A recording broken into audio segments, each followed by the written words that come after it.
Welcome to the Lazy Money Machine podcast with Erik ten Have and who's on the other side? Graham. Is that some Dutch techno you got going on? No, it's not, but it's I bought this actually. So hey. It's nice and happy music to start the day. It's still like daylight in Jakarta. I'm so glad that finally we get to record during daylight someday because it's always so dark over here. So not today. Today's it's clear and daylight. And with you too in the UK, I think. Yeah, cool. Make hay while the sun shines, as they say. So let's make some hay. What have you got? Let's make some hay. So okay, let's see. Today again we have some audio. Which I dug up from the internet, and let's listen to it. What does money mean to you? Paper blood. Paper blood? Yeah, I don't know. It's just, I don't know. It's just, I've never been really a money type of guy. I put a great emphasis on it. You know, I never really, I come very, from a broke background. So I never really had great emphasis. I never really learned the art of handling money as a kid. You know, that's an art. That's why only a few people maintain it, because it's an art, and I never possessed it at that time. Okay, so first question, of course, is who is this, Graham? I reckon that sounds like 50 Cent. No. Who is it? Mike Tyson. Oh, was it? No, it's not Mike Tyson. Definitely Mike Tyson. No, he doesn't have a lisp. I saw the tattoo. It's definitely him. Yeah. So this is one part of the interview that I want to talk about, and there's a few more clips. It's his second feature on our podcast. It is. Right? It's his second time, but this time I found more in-depth content, so I thought it was worth revisiting him. So I'm going to play the second clip right away. There's a few more minutes of interview that I would like to play. So this is the second clip. Months after you got out of prison. $4.5 million on automobiles and motorcycles. Gave automobiles to 15 women and 2 men. Once crashed your Rolls Royce and told cops to keep it. Spent $240,000 monthly in just walking around money. Nearly $100,000 a month on jewelry and clothing. More than $400,000 on pigeons and cats. $300,000 on lawn care. A house with 38 bathrooms. To what extent did it almost seem, or did you think that just the money would never run out? I don't know. That's just how I live my life. You know, when I was living my life back, that's just my, wow, that's even hard. When you mention things, wow, that's even hard. I don't even fathom that. I don't even think I'm that kind of guy. I don't even ever considering having money like that anymore. I mean, does that seem like a lot to you now, and it didn't then? Or that's just what's my ex-life. That's just how I live my life. That's my addictive personality. You know what I mean? That's a lot of things. That's my ego. That's so many other things. That stems from pretty much, you know, for me being poor, never having anything, for me being bitter, angry for being in prison. It stems from a lot of things. With regards to money, you've gone from being fabulously wealthy to at one point basically losing it all. What has the peaks and valleys of that allowed you to learn about money? I was interested in art and possessing it. I just was a young kid having fun. So, what's interesting to me on this one is that all the facts are being laid out for him, and still he doesn't really have a clear-cut answer on, you know, how it was to possess all that money, why he spent all the stuff that he spent, and then secondly, why, you know, when it was all over, how he feels about it now. Interesting. Go back to was that bit where he said $400,000 a month on pigeons and cats? That's right. Well, what the hell is that? Right. What kind of expenditure is that? I mean, how can you spend money? I know you can spend money on cats, but pigeons and cats. Yeah, and then $250,000 walk around money per month, right? So that's for for partying and for other things that he did. Right. Yeah, I know, it's incredible, isn't it? You know what? I mean, the thing about Mike Tyson is I've seen his recent media stuff, and he's got a sense of perspective, which he didn't have from before it all went wrong, before he was jailed and before he went bankrupt and so on. Right.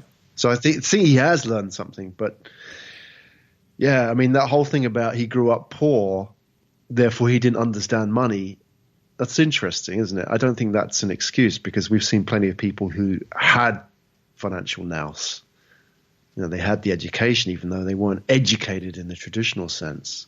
Why do people like that end up like that? Yeah, so somehow in his case, he just went with the roller coaster, I think, of making a lot, spending a lot. And he never sort of put the handbrake on and found somebody to assist him in, caring for his future. Because he basically really lost it all. And he still, he lives, from what I understand from the interview, a pretty, calm life at the moment, not having that much money to spend. So he's really not where he was with hundreds of millions in the bank, in the 90s and early 2000s. Yeah. And surrounded by better people. I don't know exactly what the details were, but that example where a girlfriend or a wife or scratched a Rolls Royce and told the police to keep it or something like that. It was in this clip. Yeah, basically he crashed the Rolls Royce and he told the police, "Okay, keep it." And he bought 14, cars for women. It's like that's a car, in over maybe a year or something, or 2 years. I don't know. So it shows you how important it is surrounding yourself with the right people. I know we keep banging on about this, but if you were to surround yourself with the wrong people, I can't imagine what people were the hangers-on in Mike Tyson's posse.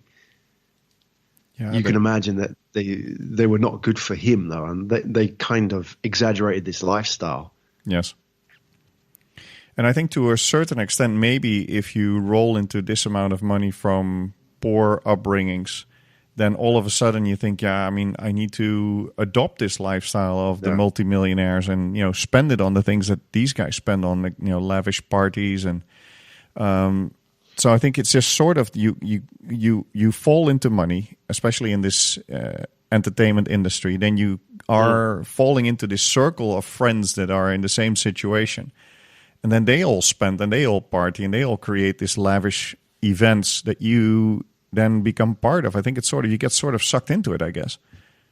Right. And that means you get into a situation where you could end up bankrupt even though you earn over $600 million in your life, right? Which is what Mike Tyson did. And that's the incredible fact, isn't it? That somebody can go bankrupt despite earning that kind of money. Yeah. And then we sort of compare that, and now we keep bringing him up, but somebody like Arnold Schwarzenegger is a flip side of that, right? Who, came from maybe a similar kind of background, not privileged, not educated, but early on got into real estate and probably earned significantly less than Tyson, right? Yeah. Yeah, so I think, certain guys figure it out, certain celebrities don't. There's a last part of the interview which we can listen to. Do these figures sound correct? Made around $400 million during your career? I don't know. It could have been. Yet end up spending more than you made, and at one point were like $50 million in debt. Yeah, that was amazing too. But how does that happen? Just being reckless, and young and foolish, and stuff, and really not caring. Was it not caring or not having the sort of, we talked yesterday about role models and having the support system. I never had a good support system, right. So what I normally, I can't really blame anybody, even though you got to have carried the weight of a fool by yourself. Other people contribute, but I blame everything on myself, It's not like I've been sucking. I had a good time, too. Sure, and that's obviously the responsible thing to say, but do you, ever wonder how things might have been different if you had that support system like the one you're giving your kids now? I don't know. I'm just happy the way I am now, I guess. I'm pretty content. Yeah, so that's what he mentioned. Yeah, that he doesn't have a support system around him to help him manage all of this. Yeah. So important. Yeah. The role models thing's important as well, isn't it? Because then I know with Tyson, he grew up without a good father figure, and he found the father figure in his trainer, didn't he? And that was the story. The trainer became his replacement father figure. Yeah, his mother and his father were in prostitution, I think. Yeah. They were low-life scum, really. Right. So he didn't really have much to play with, and I guess he was surrounded by people who, growing up in that area, surrounded by people who were drug dealers and pimps and so on. So that kind of lifestyle was what he saw as the role model. Whether you accept it or not, you absorb this stuff, right? You see these role models as people you aspire to subconsciously. So I think he was imprinted with that early on. So what can we do if we don't have a role model in our lives to teach us to be responsible with money? Yeah, that's a really good question, Erik. What are the sources? Where can you find? I mean, do books, for example, count as role models? So could you read a book by somebody and read about somebody's life? Does a role model have to be real in your life, or could it be somebody who's out there that maybe you don't know personally? Well, I think the last option is definitely there. I think it can be books, it can be training programs online, probably. But I think that it starts with yourself, right? So you need to identify that there's a gap in what you know and what you need to know. And you have to find a way to bridge that gap by finding a mentor or somebody that is further down the line than you are, and try to either get support from them or model after them, right? That's also possible. You can model after, Jack Welch, or you can model after Tony Robbins. Or if you think that their lives are what you want, you can go and become like them by modeling them, right? I've always found that better than modeling, or better than role models, better than mentoring, because I've done mentoring at the receiving end of mentoring. Better than that, I found just hanging out with people who are in a way role models. Even if you don't see them as mentors, they're people who inspire you. People who push you. I find that's really important, because I've found, I don't know, I mean, we may be different on this, but I've found that I've done mentoring and it wasn't really effective to me. But that may be a personal thing, right? But I found what's really powerful is just hanging around with people who have thought, wow, I'm really impressed by what you've done. That has had a positive effect on me. Right. Yeah, I can imagine that. And maybe I'm a bit more of the, how do you say it? I'm searching maybe more for learning opportunities in that sense, that I'm trying to find, okay, what's the knowledge or the skill that I'm missing? And then I try to find a way to learn that quickly. And, fortunately, I've been brought up in a situation whereby I think both my parents were pretty responsible with money. So I was never very lavish with the money that I made. But it could have been differently, and then I think I would have had to find somebody that would be better at that than I was, and try to get their help in some way. Right? It can be self-study, or it can be reading, or like you said, just find supportive people that help you be on the right path. And going back to that Tyson thing, you're talking about being lavish with money. This is something that is a key theme in my life as well. It's not being lavish with money, but the whole idea of people spending money as a sign of success. Right. I'm constantly having these battles internally that, even though I have money, I sometimes find if I go to a place like traveling around Asia, I will refuse to spend $2 or $3 on a cup of coffee, because I know that it's way more than the locals pay for it. Right. So that kind of attitude, it's ingrained in me, that sort of attitude towards money, and I will lavish on the stuff that is important, like on my family. Right. And the experiences. But I think, there's that pressure, isn't there? Like with Tyson, is to go out and lavish money on everything to show that you are successful and somehow that you're important in that world, right? And that's a dangerous pressure. Yeah, and I think the way you are living, it also reduces the pressure of having to have more and more, right? Right.